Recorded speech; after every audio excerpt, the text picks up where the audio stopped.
Dobrý den, my bychom vás chtěli informovat o opětovném zasedání krizového štábu a to, co vlastně řešíme v současné situaci. My jsme se překlopili z toho nebezpečí bezprostředního, které bylo do likvidačních prací, do humanitární pomoci. Pro nás teď v současné chvíli bylo důležité zajišťovat prvky kritické infrastruktury, to znamená zásobování pitnou vodou. Pitnou vodu zajišťujeme i pro Jesenicko, protože tam nejsou dostatečné zdroje pitné vody. Co se všechno podařilo, řekne pan ředitel Hasičského záchranného sboru. Elektrickou energii se nám podařilo zajistit už skoro ve všech obcích, to znamená, měli jsme tam nasazené zdroje, náhradní zdroje elektrické energie.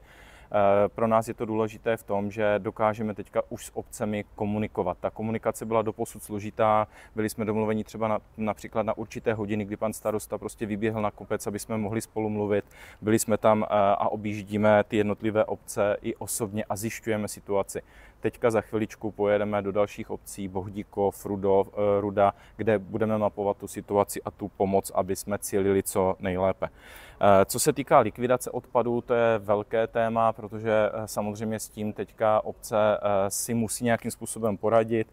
To znamená, zjišťujeme, dodáváme kontejnery a budeme nějakým způsobem ve spolupráci s Recoverou, v úzké spolupráci, co se týká likvidace odpadů na skládce.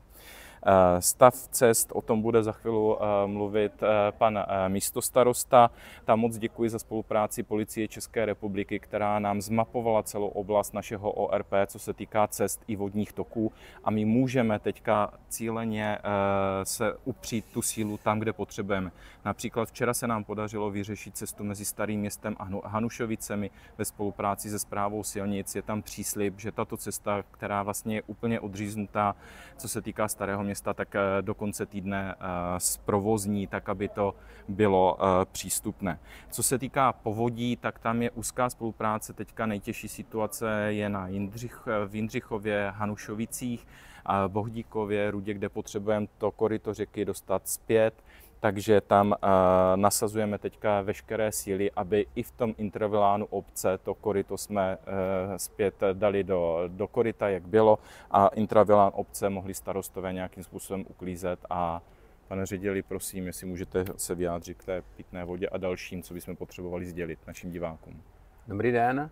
Co se týče pitné vody, vlastně tak je to zajišťováno prostřednictvím cisteren vlastně ze státních hmotných rezerv a šumperské provozní, tady ze Šumperka.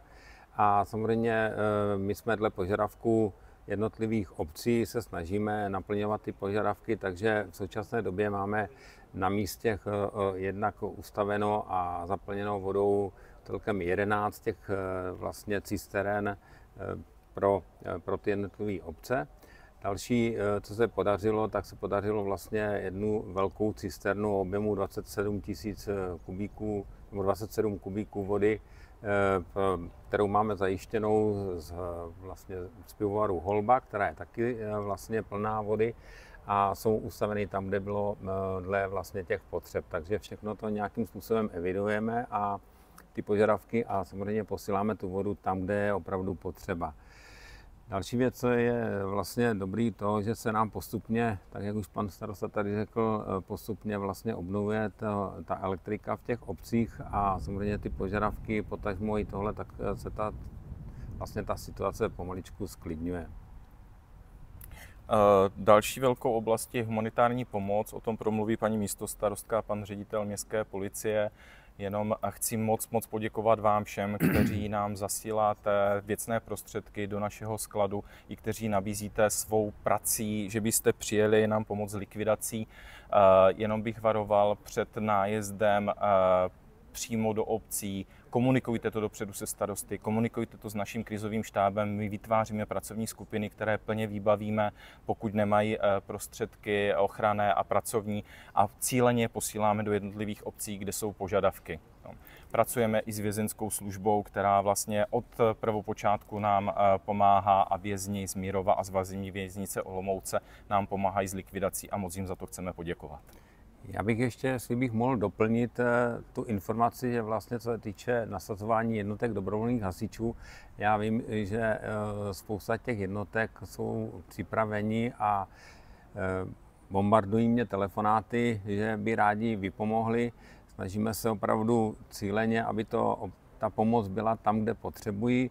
Vím, že v některých těch obcích ještě nejde čerpat tu vodu ze sklepů, protože vlastně ta voda okolní, co je v tom prostředí přírodním, je vyšší ta hladina, než jsou ty hladiny ve sklepích, takže prosím vás, i z tohoto pohledu nelze úplně hnedka nasadit tu jednotku, protože tak, jak mám informaci, v rámci vlastně obce Hanušovice, tam taky už chtěli ti jednotliví jakoby domy chtěli vyčerpat tu vodu, objížděl to tam statik a nedoporučil to, protože by mohlo dojít vlastně díky tomu tlaku okolní vody, by mohlo dojít k zřícení toho domku nebo nějaké té bytové jednotky. Takže i z toho pohledu to všechno posuzujeme a buďme trpěliví. O vás samozřejmě víme a budeme se snažit, jak to půjde, okamžitě zasáhnout a okamžitě vlastně tu vodu vyčerpat. Děkuji. Takže moc děkujeme za trpělivost, moc děkujeme, že chcete pomáhat, ale musíme to dávat cíleně tam, kde je to potřeba, aby jsme i ty starosty teď v současné chvíli nezahltili. Děkujeme, že jste s námi. Takže mám tady pana místostarostu, který je vlastně zodpovědný se svými kolegy za dopravu. Jak to vypadá vlastně v těch situacích, kde máme ty největší, kde nás nejvíc bolí pata? Po té neděli, když se zavíraly mosty podle toho, co hlásili povodňové hlídky, tak teďka díky spolupráci se Správou silnic i s ŘSD včera jsme povolali statiky, mnoho mostů bylo uvolněno, nejkritičtější situace je na propojce Staré Město Hanušovice, kde je úplně zdemolovaná cesta Olomouckého kraje. Tam máme dohodu se Správou silnic, že uvolní prostředky a techniku, aby aspoň provizorně zprovoznili. Ostatní komunikace na 1.44, která směřuje na Jeseník, tak se ve spolupráci se Správou silnic ŘSD provizorně je taky průjezdná a pomoc může proudit na sever. A není to jenom o nás, je to i o Jesenicku a tam máme zmapované trasy, kde může najíždět těžká technika, vlastně i na Jeseník, kde samozřejmě ta situace je daleko horší než u nás. Je ještě něco, co by bylo potřeba zmínit? Poslední drobnost jsou mosty na komunikaci 1.44 kolem Bludova. Tam jeden byl včera otevřen a dnes čekáme, doufám, že budou výsledky u Habermanovy vily, že bude otevřen během dneška snad. Takže děkujeme.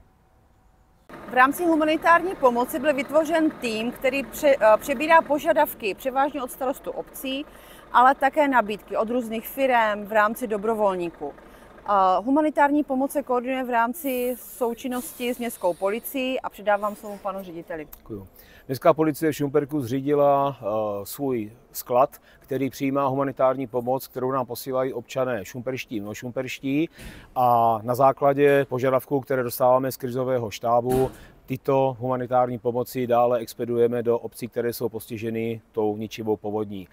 Sbírka trvá vlastně nepřetržitě. Občané mohou od 7 hodin raní každý den do 19. hodiny dávat materiál a věcné dary právě do tohoto skladu.